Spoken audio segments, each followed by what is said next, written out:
Por tanto, para min foi un referente, eso que dicen que era, para min era unha persona rigurosa, e rigurosa no máis amplio sentido da palabra, porque era rigurosa no seu cometido e riguroso cando escribía algo, cando facía un traballo.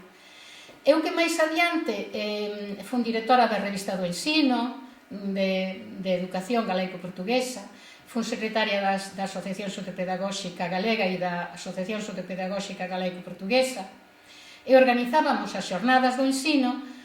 Unha persoa que nunca fallaba era don Ricardo. Agora digo que en paralelismo con Díaz Pardo, é dicir, as persoas dedicadas a Galiza, a entrega que el tivo ao rigor profesional, ao seu rigor tamén de persoa galega, de galego.